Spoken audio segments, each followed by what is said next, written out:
Associate sponsor ICS coaching centre, प्रतियोगी परीक्षाओं की तैयारी कराने वाला हरियाणा का नंबर 1 आईसीएस कोचिंग सेंटर और Sanskaram group of school Jhajjar. संस्कार, शिक्षा, सफलता।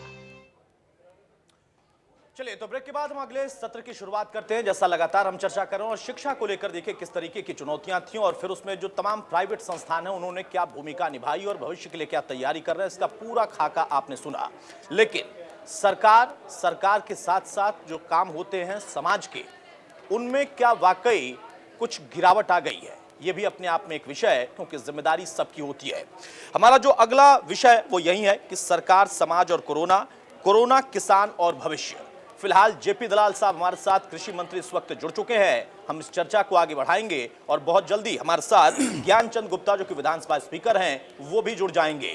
तो कई ऐसे आयाम होंगे जिस पर इसमें चर्चा होगी और इस सत्र का संचालन करेंगे मेरे सहयोगी सुंदर सोलंकी। सुंदर, बेहद शुक्रिया अतुल। लगातार ये अधिवेशन के जरिए हमारी कोशिश यही है कि कोरोना की जो महामारी आई है उसके प्रति जागरूकता बढ़े, सरकार ने क्या कुछ तैयारी करी है वो आप तक पहुंचे। और इसके अलावा बहुत सारी ऐसी इन्फॉर्मेशन चल रही हैं, ऐसी बातें चल रही हैं, कौन सी सटीक जानकारी है ये तय करना बड़ा मुश्किल है।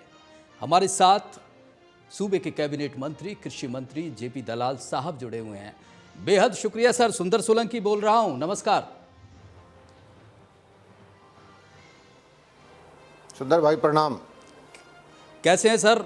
सवाल बड़ा ये है कि किसानों की बात लगातार हो रही है, धरने पर बैठे हैं, लेकिन जी पहला सवाल यही है कि उनको उठाने के, उनके आंदोलन को ख़त्म करने की अपील तो आप लगातार कर रहे हैं, लेकिन उनकी टेस्टिंग की, उनके वैक्सीनेशन की, उस दिशा में क्या कुछ आप लोगों की तरफ से कार्रवाई या स्टेप्स उठाए गए हैं? क्या इनिशिएटिव लिए गए हैं?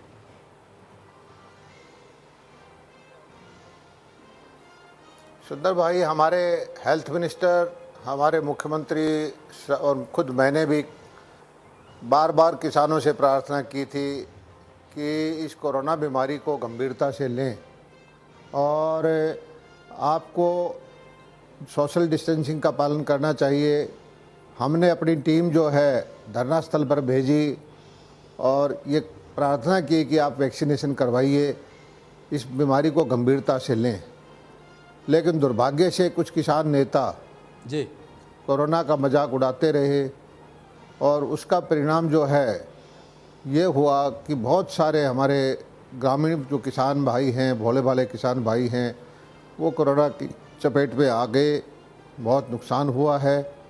लेकिन सौभाग्य से अब जो है पिछले हफ्ते हमारे यहाँ भिवानी ज़िले में मैं कितलाना गांव में धरने पे बैठे हुए किसान थे जी। 170 के आसपास सबने वैक्सीनेशन करवा लिया और जो दिल्ली में बैठे हुए किसान हैं जी वो भी थोड़ा बहुत करके धीरे धीरे करके वैक्सीनेशन करवाने लग गए हैं। मेरी तो प्रार्थना ये है कि जो किसान नेता है इनको प्रार्थना करनी चाहिए, अपील करनी चाहिए कि ठीक है आपको आंदोलन चलाना है तो चलाइए, लेकिन वैक्सीनेशन ज़रूर करें, सोशल डिस्टेंसिंग का पालन ज़रूर करें और कोरोना का जो प्रोटोकॉल है वो ज़रूर माने। अच्छा तो यही होगा तो कि कुछ असर इस दिख रहा संकट है की घड़ी में दलाल सर, कुछ असर जो दिख रहा है वैश्विक किसानों पर महामारी आई आपकी है, अपील का, आप लोगों की अपील का, सरकार की जो कदम उठाए उनका कुछ असर दिख रहा है? हाँ, मैंने आप जैसे मैंने आपको बताया कि हमारे जिले के अंदर हो गया, पिछले जब से किसान दिल्ली में बैठे हैं जी हो गए। दिल्ली की मुझे जानकारी नहीं है, लेकिन हम अपील ज़रूर करते हैं कि किसान नेता इनसे अपील करें और जब भी कहेंगे तुरंत हम अपनी जो वैक्सीनेशन की टीम वहाँ धरना स्थान पर भेजेंगे और इसका संज्ञान लेना चाहिए किसान नेताओं को, क्योंकि इस बीमारी की गंभीरता को समझना चाहिए। बहुत भयंकर बीमारी है, बहुत ज़्यादा घातक है, बहुत ज़्यादा नुकसान इसका है। और अच्छी बात तो ये हो कि एक बार जो है अपने आंदोलन को स्थगित कर दे। आने वाले वक्त में ज़िंदगी रहेगी तो आंदोलन भी होते रहेंगे, मुद्दे भी होते रहेंगे, हमारे मतभेद भी होते रहेंगे, सुलझाव भी होता रहेगा, ये चीज़ें चलती रहेंगी। लेकिन ये महामारी जो सैकड़ों सालों के बाद इस तरह की महामारी आई है, इसको सारा देश एक होकर, सब वर्ग एक होकर, इसमें चाहे किसान हो, चाहे जवान हो, चाहे कर्मचारी हो, हेल्थ वर्कर हो, सफाई कर्मचारी हो, सभी को मिलकर इस बीमारी से लड़ना चाहिए। आज हमारी प्रधानमंत्री, हमारी केंद्र सरकार, दुनिया की ताकतें, WHO सब मिलकर इस महामारी से लड़ने का काम कर रही है और मेरी प्रार्थना है किसान भाइयों से कि आप भी इसमें सहयोग दें। चलिए, हम भी ये निवेदन करेंगे इंडिया न्यूज़ हरियाणा भी कि इस बीमारी को बीमारी समझे। लेकिन दलाल साहब, कई जगह हरियाणा के गांवों में ये स्थिति देखने को मिली कि सरकार निश्चित रूप से काम कर रही है और ये बात बिल्कुल ठीक है कि केवल व्यवस्था पर सवाल उठाने से कुछ नहीं होगा, इसमें जिम्मेवारी हमारी भी बनती है। जो नियम कानून कायदे हैं उनका पालन करें और इसे गंभीरता से लें। लेकिन कई गाँवों में ऐसी स्थिति है कि वहाँ कोविड सेंटर नहीं बनने दिया जा रहा है। आप जो बात कह रहे हैं कि बीमारी को बीमारी नहीं समझा जा रहा है, वो स्थिति, ऐसी स्थिति पर सरकार किस तरह से काबू करने का प्रयास कर रही है? क्योंकि ऐसे लोग तो फिर और दूसरे लोगों के लिए भी बड़ी मुश्किल पैदा करेंगे और इस तरह की आगे भी स्थिति बनने की, जिस तरह से तीसरी लहर की बात हो रही है, वो बेहद चिंताजनक स्थिति है। कुछ विशेष कदम, कुछ विशेष रणनीति इसके लिए बनाई है? देखिए सुंदर भाई, हरियाणा के अंदर हमारे मुख्यमंत्री जी ने प्रोएक्टिव होकर स्टेप उठाए हैं। हमने 8000 टीमें गठित की हैं, प्रत्येक गांव के अंदर जो आइडेंटिफाई किया है और जो प्रोसेस था 3T वाला, ट्रैकिंग, टेस्टिंग और ट्रीटमेंट का, उसी का पालन करते हुए गांव-गांव में हमने लोग अपने भेजे हैं और जितने भी बुखार के केस थे तुरंत रैपिड टेस्टिंग करा करके उनको आइडेंटिफाई किया और गांव में किट बंटवाई, जिसके अंदर हमारे ऑक्सीमीटर थे, जिसके अंदर थर्मामीटर थे, जिसके अंदर स्टीमर थे, स्टीम लेने की बस जो उपकरण था और जो फर्स्ट एड की जो दवाइयाँ थी वो थी। दुर्भाग्य ये रहा है कि गांव में इसको एक सोशल स्टिग्मा के तौर पर लेने लग गए थे लोग जी। बीमारी को छिपाते थे। बीमारी को छिपाना नहीं, बीमारी को आगे करना है और जिसको भी ये बीमारी होती है तुरंत अपने आप को बताए कि मुझे बीमारी है। और इस बीमारी में सबसे घातक क्या चीज़ है कि ऑक्सीजन लेवल नीचे जाता है और जब तक वो बंदा हॉस्पिटल पहुंचता है इट इज़ टू लेट। अगर ऑक्सीजन लेवल 70-80 आ जाए तो फिर उसको रिवाइव करने में बहुत दिक्कत आती है और इसलिए हमने तुरंत ऑक्सीमीटर खरीद करके हर पेशेंट के पास भेजने का काम किया है हमारे मुख्यमंत्री जी ने। और आइसोलेशन के बेड बनाए हैं, हमारे PHC CHC में सुविधाएं दी हैं। शुरू के अंदर दिक्कत थी ऑक्सीजन की, लॉजिस्टिक की प्रॉब्लम थी, ऑक्सीजन का हर जगह, क्योंकि इतनी बड़ी महामारी की कल्पना कोई आदमी शायद मानवता ने की ही नहीं थी। जगह जगह ऑक्सीजन पहुंचाना, सिलेंडर गांव-गांव तक पहुंचाना, PHC तक पहुंचाना। आज सौभाग्य से हरियाणा में किसी भी चीज़ की कमी नहीं है, ना ऑक्सीजन की कमी है, ना रेमडेसिविर इंजेक्शन की कमी है, ना बेड जो और इंजेक्शन की कमी है। लेकिन अब जो है जी दलाल साहब, ये बिल्कुल ठीक है, आपने जिस तरह के कोई कमी नहीं है, ऑक्सीजन बेड अवेलेबल है।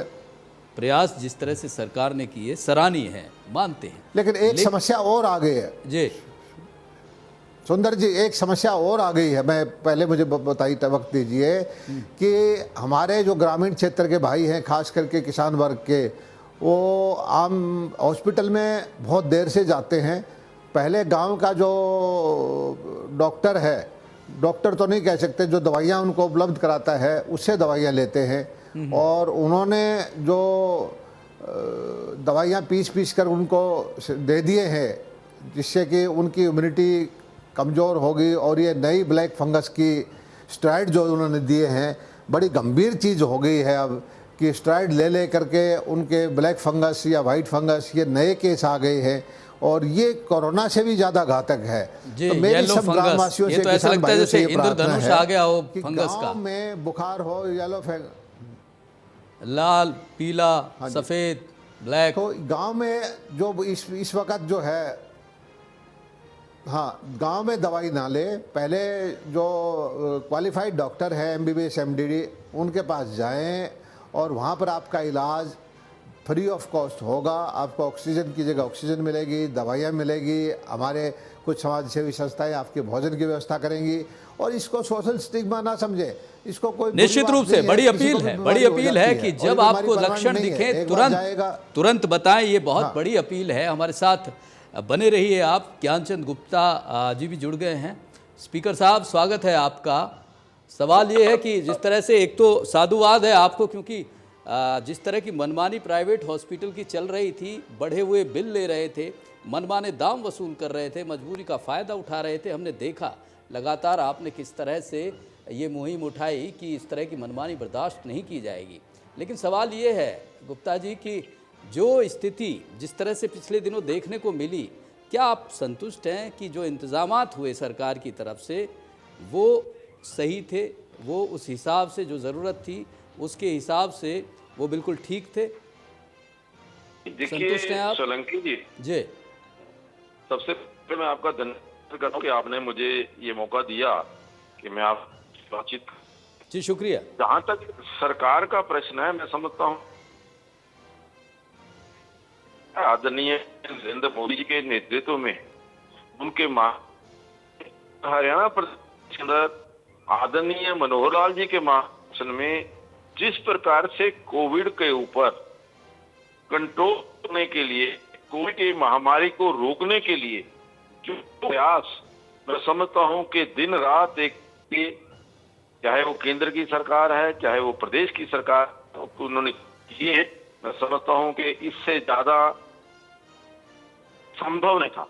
लेकिन मैं समझता हूं कि जिस प्रकार से, चाहे वो ऑक्सीजन की कमी की बात आई, ऑक्सीजन की व्यवस्था जिस प्रकार से की, चाहे वो रातों रात बाय एयर हमें जो लिफ्ट करनी पड़ी ऑक्सीजन गैस, चाहे वो हमें विदेश से मंगवानी पड़ी, और इसके अलावा चाहे आप जैसे जो गांव के अंदर जिस प्रकार से आज जाकर के घर घर जाकर के गांवों के अंदर जाकर के टेस्टिंग हो रही है, जिस प्रकार से गांवों के अंदर ये तीसरी जो लहर की बात है इसको रोकने का प्रयास किया जा रहा है। अभी साथी ब्लैक फंगस की बात कर रहे थे, येलो फंगस की बात कर रहे थे। ये जो आपदाएं, मैं कहूंगा जो राष्ट्रीय स्तर की नहीं, पूरे अंतर्राष्ट्रीय स्तर की जो आपदाएं हैं वो आई हैं, लेकिन उनको रोकने के लिए, उनकी मैनेजमेंट के लिए, उनकी दवाई देने के लिए, चाहे वो इंजेक्शन हैं, चाहे वो ऑक्सीजन है, चाहे वो बेड्स की व्यवस्था है, चाहे वो वेंटिलेटर्स हैं, चाहे वो और अन्य जो भी चीजें उपलब्ध कराने की थी, सरकार ने पूरी मैं समझता हूं कि ताकत के साथ काम करते हुए, और पूरा का पूरा जो हमारा डॉक्टर्स हैं उनके परिश्रम से, जो हमारे कोरोना के योद्धा हैं, कोरोना की लड़ाई के अंदर, चाहे वो डॉक्टर्स हैं, चाहे वो हमारे पुलिस के कर्मचारी हैं, चाहे वो सफाई कर्मचारी हैं, जिस प्रकार से मिलकर के इस कोरोना को मैं समझता हूं काबू करने का प्रयास किया है। और कहीं ना कहीं आज हम ये कह सकते हैं कि हम इसको रोकने में सफल हुए हैं। आज जो कोरोना केसेस हैं उनकी संख्या के अंदर कमी आई है। निश्चित रूप से ज्ञानचंद जी बिल्कुल ठीक बात कही है। सभी का प्रयास रहा और ये कोरोना के केस में लगातार कमी आ रही है और इस लड़ाई को हम जीत रहे हैं पूरी तरह से। दलाल साहब, एक बात और, जिस तरह से ज्ञानचंद जी कह रहे हैं, निश्चित रूप से आप भी कह रहे हैं, सरकार ने आपकी ने अच्छा काम किया है और बड़ी कोशिश की है कि जितना भी नुकसान हो कम से कम हो। लेकिन सवाल ये है कि 1 साल पहले स्थिति हो गई थी कि कोरोना आ गया है, अलार्म दे चुका था, बावजूद इसके जो स्थिति अब बनी पिछले दिनों, चाहे वो ऑक्सीजन की बात हो, बेड की, वेंटिलेटर की, दवाइयों की, क्या आप मानते हैं कि कहीं कुछ लेवल पे कोई लापरवाही रही, तैयारियां पहले से नहीं हुई, अब आगे ऐसी स्थिति बिल्कुल नहीं होगी? दलाल साहब।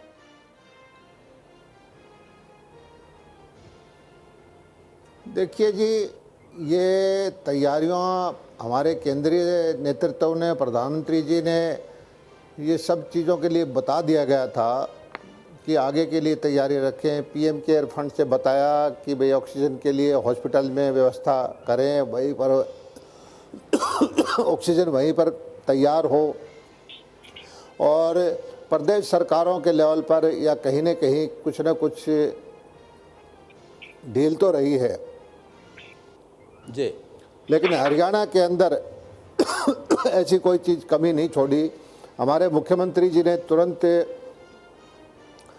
ऑक्सीजन बेड की बात हो, ऑक्सीजन की उपलब्धता की बात हो, दवाइयों की बात हो या वेंटिलेटर की बात हो, हरियाणा में किसी चीज़ की कमी नहीं रही है। हरियाणा में ऐसा दिन कभी नहीं आया। हमारे यहाँ समस्या आई तो दिल्ली के पेशेंट की वजह से आई कि हरियाणा दिल्ली के पास है। गुड़गांव के, सोनीपत के, फरीदाबाद के जो हॉस्पिटल हैं उसमें 70-80% तक पेशेंट दिल्ली से आए तो उसकी समस्या हमें ज़रूर आई है, लेकिन हरियाणा में हमारी व्यवस्थाओं में कोई कमी नहीं थी। तो अब आगे ऐसी स्थिति ना हो, क्योंकि दिल्ली तो देश की राजधानी है और हमसे जुड़ी हुई है तीनों चारों तरफ से, तो इस तरह की स्थिति आगे भी बनेगी। तो इस चीज़ को लेकर कि अब कम से कम इस बात का हवाला ना दिया जाए कि भाई दिल्ली के पेशेंट हमारे यहाँ आते रहे इसलिए हमें सफ़र करना पड़ा, तो ऐसी स्थिति अब आगे नहीं होगी, उसकी तैयारी अब पूरी हो गई है। नहीं, हमने किसी पेशेंट को मना नहीं किया। ये Rohtak medical college, Kalpana Chawla medical college तक हम दिल्ली के पेशेंट कानपुर तक लेते रहे और प्रत्येक भारतवासी को स्वास्थ्य सुविधाएं देने का हमने दायित्व पूरा किया है और आगे भी करेंगे। लेकिन जो एकदम ज़्यादा प्रेशर आया था, थोड़ा सा हमारी व्यवस्थाओं पे 1-2 दिन 3 दिन के लिए जो लोड आया था उसकी कारण मैं बताता हूँ। लेकिन जितने भी पेशेंट आए हमने किसी को वापस नहीं किया और उनको सुविधाएं दी। और हरियाणा की स्वास्थ्य सुविधाएं मैं समझता हूँ कि बाकी देश की सुविधाओं से अच्छा है। हमारे मुख्यमंत्री जी ने प्रत्येक ज़िले में जा कर हॉस्पिटल का निरीक्षण किया, अधिकारियों से बात की और तुरंत नए बेड किए। 1400 बेड के 3 हिसार में, पानीपत में, फरीदाबाद, गुड़गांव में नए हॉस्पिटल बनाए।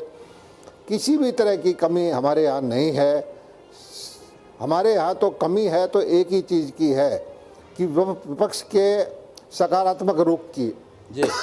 वो इस संकट की घड़ी में भी राजनीति करता है, वो उसको नहीं करनी चाहिए। वो कहते हैं कि इंतजाम नाकाफी थे, तो विपक्ष का तो काम है कि वो बताएगा, बोलेगा।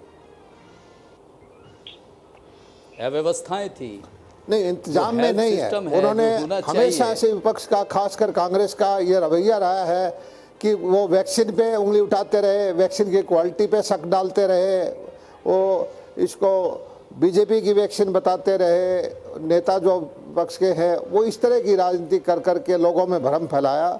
इंतजाम पे अगर कमी है, उंगली उठाना है, उनका हक है, लेकिन भ्रम फैलाना और नकारात्मक सोच का लोगों में डालना वो एक गलत बात है। जी बिल्कुल ठीक बात कह रहे हैं दलाल साहब, क्योंकि ये वक्त ऐसा नहीं है कि सियासत की जाए, लोगों की जान बचानी जरूरी है। स्पीकर साहब, आपसे जानना चाहेंगे कि बीजेपी लगातार अंत्योदय की बात करती है, सूचना क्रांति का युग है, लेकिन जो जानकारी है, चाहे वैक्सीनेशन कब लगेगा, कैसे लगेगा, कौन सी वेव आएगी, लॉकडाउन कब होगा, बहुत सारी ऐसी जनरल इन्फॉर्मेशन है जो आम आदमी तक पहुंच ही नहीं पाती हैं। ऐसी स्थिति में जो सटीक जानकारी मिले, आप देखिए कि टीका पहले कोई लगवाता नहीं था, अब इतना भय हो गया है कि टीका लगवाने की होड़ लग गई है, टीका कम हो गए हैं। तो ये जो जानकारी का अभाव है, ये स्थिति है कि हम बावजूद में कि हम कहते हैं कि डिजिटल इंडिया है, तो ऐसी स्थिति कैसे बनाई जाए, खासकर प्रदेश में, कि सही सटीक जानकारी एक आखिरी में खड़े पंक्ति के व्यक्ति, गांव में दूर दराज जिस पर मोबाइल नहीं है या मान लीजिए स्मार्टफोन नहीं है, उस तक सही जानकारी पहुंचे, उसके लिए क्या कुछ सरकार को कदम उठाने चाहिए? देखिए सोलंकी जी, मैं समझता हूं कि सरकार की तरफ से जो भी संभव प्रयास है, जो विषय है, जो संभव पग हैं, वो उठाए जा रहे हैं। ऐसा भी कि एक व्यक्ति आगे की तरफ खींचता है, यदि दूसरा व्यक्ति उसको रोकने का प्रयास करता है तो उससे कहीं ना कहीं रुकावट आती है। जैसा अभी दलाल साहब ने कहा कि हमारे कांग्रेस के मित्रों ने पहले ये आई, जो ये कोवैक्सीन आई या कोविशील्ड आई, इसके बारे में प्रचार किया कि इसके ये तो मोदी की, मोदी वैक्सीन इसको नाम दे दिया, बीजेपी वैक्सीन नाम दे दिया। और यहाँ तक अखिलेश जी जो हमारे यूपी के मुख्यमंत्री, उन्होंने कहा कि जब हमारी वैक्सीन आएगी तो तब हम ये वैक्सीन लगवाएंगे। आज वही लोग ये कह रहे हैं कि वैक्सीन का टीका लग नहीं रहा है, वैक्सीन की कमी है। जो तो ये कहते थे कि मोदी की वैक्सीन है, इसलिए स्पीकर साहब यही सवाल है कि सही जानकारी नहीं मिल पा रही है। कोई भी अपने हिसाब से कुछ भी जानकारी आम लोगों को देकर बहका देता है। सरकार देने का प्रयास कर रही है, लेकिन जो विपक्ष की एक सार्थक भूमिका रहनी चाहिए, एक पॉजिटिव भूमिका रहनी चाहिए, वो भूमिका बजाय लोगों को गाइड करने के, लोगों को उसकी पॉजिटिविटी बताने के, उनको मिसगाइड करने का जब प्रयास होता है तो कहीं ना कहीं उसके ऊपर रुकावट लगती है। अगर मैं के साथियों से भी निवेदन करूंगा कि आज ये जो महामारी है कोई पार्टी या कोई धर्म या जाति देख करके नहीं, ये ऊपर है। हम सबको इसका जब तक मिलकर के मुकाबला नहीं करेंगे तब तक इसके ऊपर हमें सफलता नहीं मिलेगी। इससे कोई राजनीतिक फायदा उठाने का प्रयास करने की मैं समझता हूं कि आवश्यकता नहीं है, क्योंकि आज कांग्रेस पार्टी की तरफ से उठाने का प्रयास किया, इसको मिलकर के जो कोवैक्सीन है, जो वैक्सीन है, इसको लगवाने के लिए सरकार की मदद करनी चाहिए। अगर हमें कहीं किसी जगह थोड़ी कमी भी महसूस करती है, उसकी एक्सप्लॉयटेशन बंद करनी चाहिए। हमें कल को उसको ठीक कर लेंगे, सरकार प्रयास कर रही है। अगर कहीं कमी रही है तो क्या कर रहे हैं, इसको जो हमारी मुहिम है, इस कोविड को रोकने की मुहिम, कोविड को देश से चलिए, कुछ तकनीकी खामी के चलते विधानसभा अध्यक्ष ज्ञानचंद गुप्ता जी से संपर्क टूट गया है। दलाल साहब, इस तरह की स्थिति जिस तरह से लॉकडाउन में हमने देखी है, खासकर सब्जियों की स्थिति, जो किसान सब्जियों का काम कर रहे हैं, ज़्यादातर जगह से ये भी रिपोर्ट आई है कि ठीक तरह से वो अपनी सब्जी मंडियों तक या दूसरी जगह तक, क्योंकि आवाजाही की स्थिति सही नहीं थी ट्रांसपोर्टेशन की, उसके चलते बड़ा खामियाजा भुगतना पड़ रहा है। उसके लिए कम से कम उनका नुकसान हो, क्या कुछ व्यवस्थाएं की गई हैं और क्या की जा रही हैं, क्योंकि लॉकडाउन आगे भी बढ़ सकता है।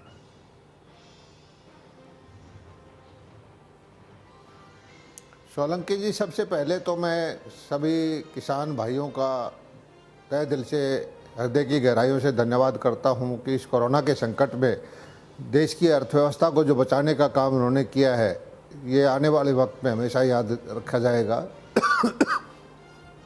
अच्छा उत्पादन किया और कृषि का काम चलता रहा। ये ज़रूर है कि सब्जी के किसानों को मंडियों की व्यवस्था ऊपर नीचे होने की वजह से थोड़ा बहुत नुकसान हुआ है, सरकार के संज्ञान में है। सरकार इसमें जो उनकी मदद कर सकेगी वो करेगी। किस तरह की मदद, कुछ आर्थिक मदद दी जाएगी इन किसानों को जिनका नुकसान है, और किस तरह से इस नुकसान को आप आकलन करेंगे? आज देखिए, हमारे सब्जी उत्पादक किसान हैं जिन्होंने रजिस्ट्रेशन करवाया हुआ है, उनके लिए भावांतर भरपाई योजना है। अगर मंडी में जाके उनको भाव सही नहीं मिलता तो उनको जो डिफरेंस है हम सीधा खाते में पैसा देकर उनका भरपाई करते हैं। लेकिन ये एक अभूतपूर्व स्थिति है कि कई बार मंडियां ही बंद हो जाती हैं, किसान बेच ही नहीं पाता, मंडी तक उसका माल नहीं पहुंचता। तो उसके लिए हम मुख्यमंत्री जी से मैं बात करूंगा और कोशिश करूंगा कि ऐसे किसानों को पहचान करके उनकी भी कुछ न कुछ मदद करने की कोशिश हम जरूर करें। बेहद शुक्रिया, बड़ा भरोसा है आपकी तरफ से इस ये अधिवेशन में उन किसानों को जिनमें जिनका लॉकडाउन के चलते नुकसान हुआ है, सरकार उस पर विचार करेगी। खुद कृषि मंत्री ये बड़ा भरोसा दे रहे हैं। बेहद शुक्रिया आपका। स्पीकर साहब, आपके पास आना चाहूँगा। जो स्थिति बन रही है लगातार, दलाल साहब, स्पीकर साहब से हम संपर्क करेंगे, उनसे तकनीकी खामियों के चलते संपर्क हो नहीं पा रहा है। दलाल साहब, आपके पास दोबारा आना चाहूँगा। जिस तरह की स्थिति बन रही है, खासकर ये एक सवाल जो मिस इन्फॉर्मेशन का है, जो सही जानकारी का अभाव है, क्योंकि अब तीसरी लहर जो बता रहे हैं, कहते हैं कि बच्चों के लिए ख़तरनाक हो गई। तो ये बहुत सारी ऐसे सवाल, ऐसे भ्रम फैलाए जाते हैं। जैसा आपने खुद जिक्र किया कि गांव में जो झोला छाप डॉक्टर हैं उनके पास चले जाते हैं, सही डॉक्टर के पास नहीं जाते, और वो अपना ही नहीं पूरे गांव का नुकसान करने में कामयाब हो जाते हैं, ऐसी दिक्कतें फैल जाती हैं। तो ऐसी स्थिति में सही जानकारी वाली जो बात है, बीजेपी लगातार अंत्योदय की बात करती है, ऐसी स्थिति में उसके लिए कोई मैकेनिज्म तैयार किया है सरकार ने?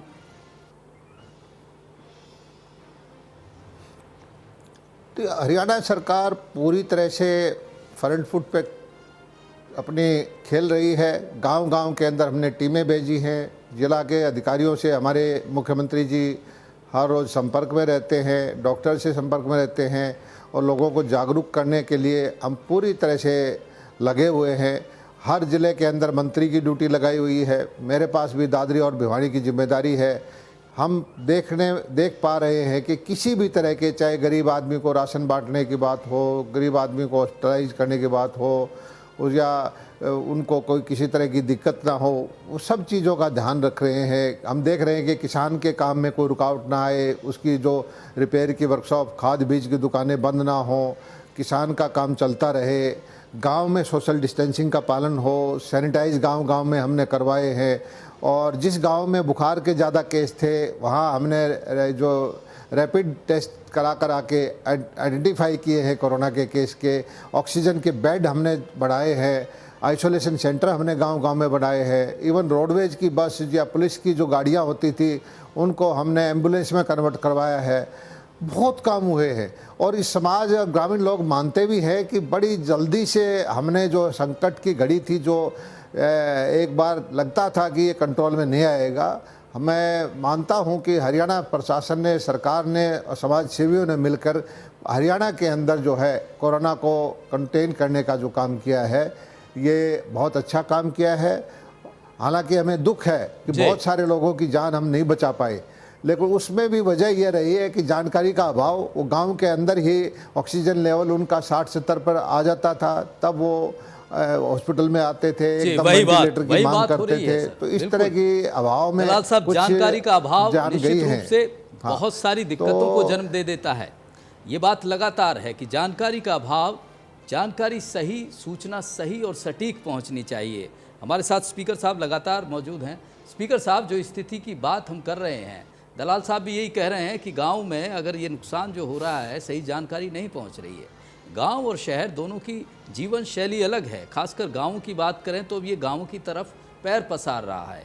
क्या सोचते हैं आप कि गाँव को लेकर जो तैयारियां की गई हैं, जैसे दलाल साहब बता रहे हैं, आइसोलेशन सेंटर से लेकर स्क्रीनिंग तक हो रही है, ट्रीटमेंट हो रहा है, ये काफ़ी है गांव के लोगों को? हमारा क्योंकि पूरा प्रदेश ज़्यादातर गाँवों में ही बसा हुआ है, क्या स्थिति देखते हैं?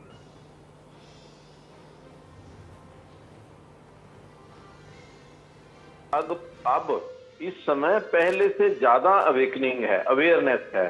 आज जो ग्रामीण लोग हैं वो भी काफी बड़ी संख्या में जागरूक हो चुके हैं, लेकिन कुछ लोग जो कोरोना के बारे में नेगेटिव प्रचार करते हैं कि हम कोरोना को मानते नहीं हैं, कोरोना कुछ नहीं हमारा बिगाड़ सकता, इस प्रकार के लोग जब नेगेटिव प्रचार करते हैं उसका कुछ ना कुछ इफेक्ट उन लोगों के ऊपर भी होता है। लेकिन सरकार की तरफ से जिस प्रकार प्रत्येक गांव के अंदर जाकर के वहां पर टेस्टिंग करवाई जा रही है, वहां पर इसकी जो मेडिसिन दी जा रही है, आइसोलेशन सेंटर खोले जा रहे हैं, वहां पर जो भी रोगी हैं उनको आइसोलेट करके चाहे अंदर आइसोलेशन सेंटर के अंदर भेजा जा, उससे निश्चित तौर पर लोगों के अंदर एक विश्वास पैदा हुआ है। और आज गांवों के अंदर ठीकरी पहरा जो है वो गांव वालों ने लगाना शुरू किया है कि हमारे गांव के अंदर कोई ऐसा व्यक्ति ना आए जिससे हमारे किसी प्रकार से पॉजिटिव, कोई कोविड का पॉजिटिव ऐसा ना आए तो हमारे गांव के माहौल को खराब कर दे, गांव की जो वहां पर उनकी सेहत है उसको खराब कर दे। तो इस दृष्टि से आज गांवों के अंदर भी लोगों के अंदर अवेयरनेस आई है। और मैं समझता हूं कि जब हम कोविड की बात करते हैं, ये कोविड वैक्सीनेशन की बात करते हैं, आज जहां जहां भी गांवों के अंदर हमने वैक्सीनेशन शुरू की है, बड़ी भारी संख्या में लोग वैक्सीनेशन कराने के लिए, टीका लगवाने के लिए आगे आ रहे हैं। और यहाँ तक कि आज जितनी अवेयरनेस, हमने तो एक कार्यक्रम आपने देखा होगा कि पंचकूला के अंदर एक प्रयोग किया था, drive through vaccination on wheels, उसके अंदर भी बहुत सारे लोगों ने लगभग 5,500 लोगों ने 2 दिन के अंदर वैक्सीनेशन कराई और लोगों को ये अब महसूस होने लगा है कि ये कोविड को रोकने के लिए, कोविड के ऊपर काबू पाने के लिए, कोविड से बचने के लिए ये वैक्सीनेशन बहुत जरूरी है। जी, ये बड़ी चीज है, बड़ी चीज है स्पीकर साहब। वो जो वैक्सीनेशन थ्रू ड्राइव था वो पूरे प्रदेश ने देखा, आप बधाई के पात्र हैं। निश्चित रूप से एक बड़ी सीख थी वो लोगों को जागरूक करने के लिए। और दलाल साहब बेहद शुक्रिया, जिस तरह का भरोसा आपने दिया है कि किसानों को जो नुकसान हुआ है और जिस तरह से उन्होंने अर्थव्यवस्था को बनाए रखा है वो बधाई के पात्र हैं। और आप उनके नुकसान के उसका आकलन करेंगे और पूरी कोशिश सरकार की रहेगी कि किसानों को किसी तरह की भी दिक्कत ना हो। बेहद शुक्रिया आप दोनों का इंडिया न्यूज़ हरियाणा के इस अधिवेशन से जुड़ने के लिए। लगातार ये हमारी खास पेशकश, कोरोना के खिलाफ ये लड़ाई, ये जंग जारी है। एक छोटे से ब्रेक के लिए रुक रहे हैं।